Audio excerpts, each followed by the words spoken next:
ada Kang Ece. Halo Kang Ece, welcome to Go Talk, Exploring Sustainable Agriculture with Desa Tani.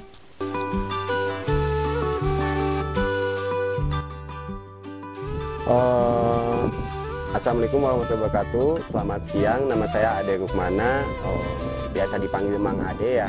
Saya lahir di desa di bawah, desa Cibodas. Aktivitas saat ini selain menjadi petani, Mang Ade juga mendamping program pemberdayaan, mendamping para petani untuk bisa berdaya di pertanian gitu.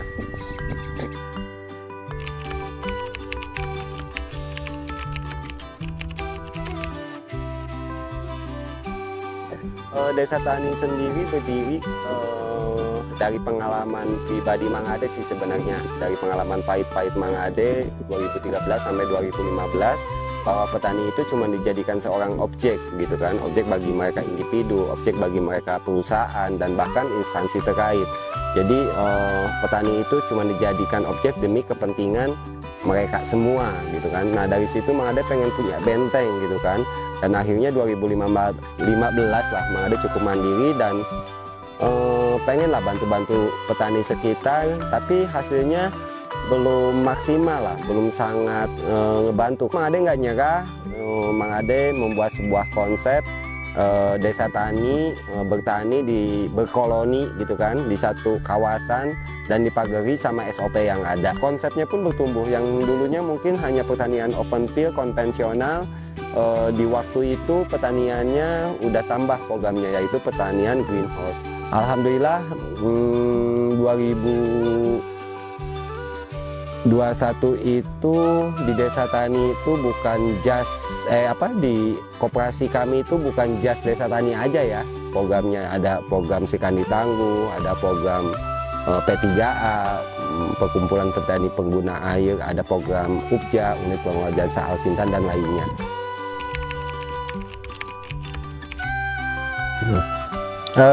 Saat ini udah terrealisasi sih, kita generasi muda itu kisaran 30%.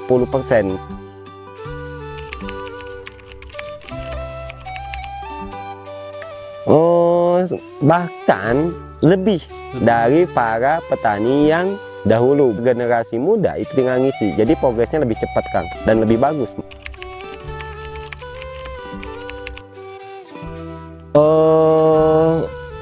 Teman-teman yang magang tuh sebenarnya sih sebelum Desa Tani berdiri pun udah banyak gitu ya. Dari 2017, berarti kan Desa Tani berdiri itu 2018 akhir. Itu banyak teman-teman yang magang. Ya syaratnya tadi kalau kata teman Mang Ade, kata tim Mang Ade, syaratnya ya mahasiswa gitu kan. Dan ada beberapa yang harus diikuti gitu kan. Dan kalau masalah materi apa yang didapatkan, kadang kita tuh lebih komplit ya. Kadang dari SMK yang bukan pertanian aja ada yang megang ke sini karena mereka ngambil manajemen gitu kan. Terus ada yang dari agrobisnisnya, terus ada yang dari produksinya, bahkan dari UPI yang menganalisa sebuah sosial juga ada yang magang di sini. Dampak dari zakat itu seperti apa? Jadi teman-teman yang mau magang di sini silahkan mungkin bisa buka di desatani.id atau bisa kontak ya di situ untuk bisa mengirim surat permohonan untuk magang di sini dengan rujukan resmi dari kampusnya sendiri. Itu aja sih, Mang Ade nggak mau menominalkan sebuah ilmu, tapi mungkin di sini ada fasilitas yang harus dirawat ya, mungkin itu aja, sewa kamarnya dan lainnya, itu aja sih. Kalau ilmunya ya kita senang berbagi lah, insya Allah.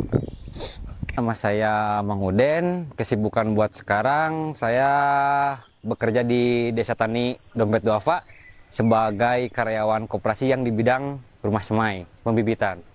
Nah,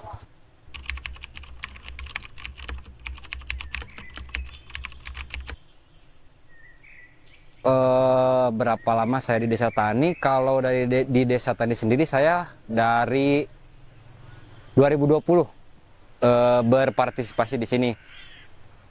Apa aja yang dibudidayakan? Tomat ceri kuning, ceri merah, tomat besar, kol putih, kembang kol, sawi, selada keriting, romaine, lettuce head, sama horenzo.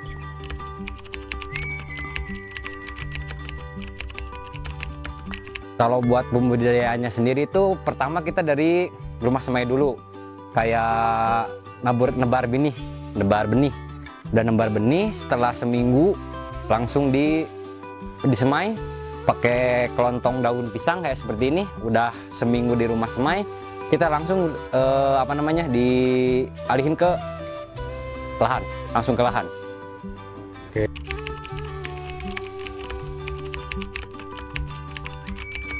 Kalau awal saya ikut berpartisipasi di sini, mungkin dari Mang Ade sendiri. Mang Ade nanyain, kan udah kenal sama Mang Ade udah lama. Dia nanyain, Mang Uden lagi di mana? Ada di rumah, ngobrol ke sini gimana? Nganggur enggak? Kalau nganggur, boleh deh berpartisipasi di sini lagi. Oke, perkenalkan, nama saya Hilman Hendriawan, biasa dipanggil Hilman. Kesibukan di sini saya sebagai Direktur Rumah Semai dan juga manajer produksi. Dan sehari-hari saya juga bertani di sini. Alhamdulillah dapat satu GH yang saya kelola.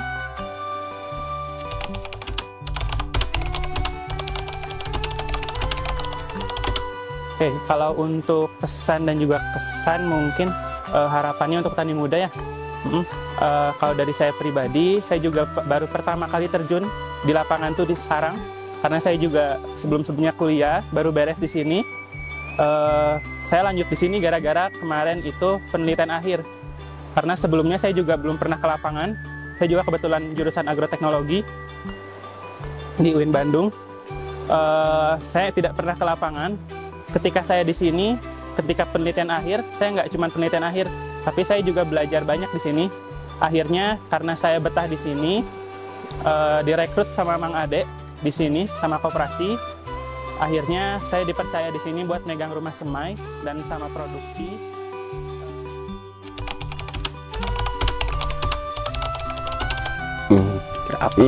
Apa ya? Jangan takut kotor ya. Jangan takut kotor.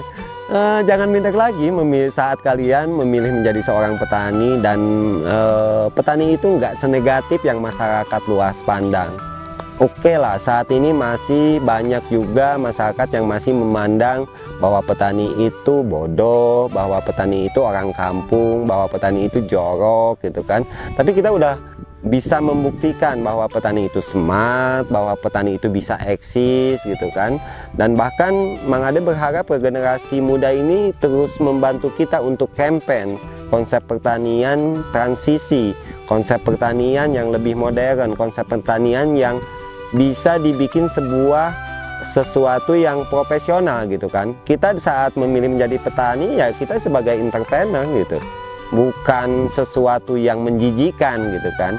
Jadi yang paling penting di saat kita udah memilih menjadi petani itu udah sangat tepat ya, karena fakta udah benar-benar bicara, fakta udah benar-benar menunjukkan manusia senang beranak, perut terus bertambah, tapi lahan terus menyempit. Antara supply dengan demand suatu saat nanti itu nggak balance, dan yang menjadi raja kita sebagai petani. Emas, uang itu nggak bisa langsung dimakan gitu kan. Orang yang memiliki uang segunung tanpa pangan ya mereka nggak bakalan bisa hidup. Logikanya gitu. Yang menjadi raja itu bukan yang memiliki nuklir, tapi yang memiliki pangan. Jadi Mang Ade berharap teman-teman yang sekolah di pertanian ataupun yang tidak, pedulilah terhadap pertanian, pedulilah terhadap alam yang ada. Kenapa? Karena kita diamanahkan sama Allah untuk ngejaga bumi ini gitu.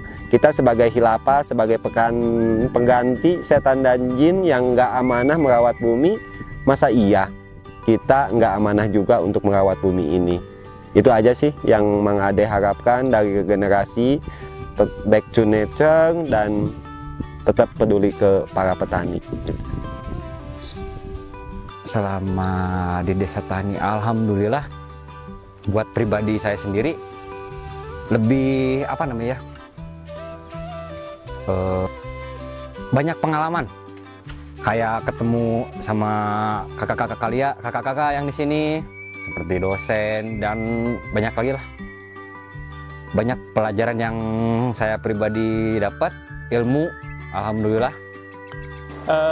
Mungkin untuk kesan dan pesan buat petani muda yang sudah terjun lebih dulu dibanding saya di pertanian, bisa ikut untuk membantu memajukan pertanian di Indonesia khususnya.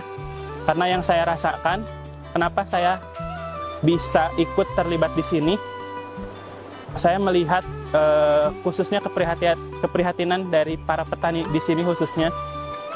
Akhirnya saya memutuskan untuk ikut menerima pekerjaan di sini gitu. Jadi jangan sampai teman-teman yang sudah terjun ke pertanian itu hanya memikirkan pekerjaan mereka gitu, diri sendiri, tetapi kita sebagai generasi muda yang masih banyak pengetahuan dan juga mungkin tenaga juga dan lain sebagainya, itu bisa ikut memajukan pertanian di Indonesia khususnya.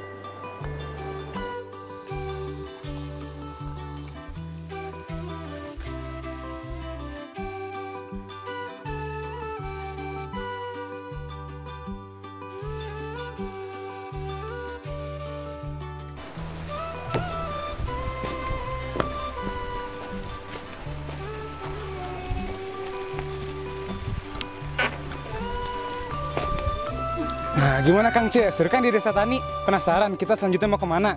Stay tune terus di Go Talk selanjutnya. Dadah!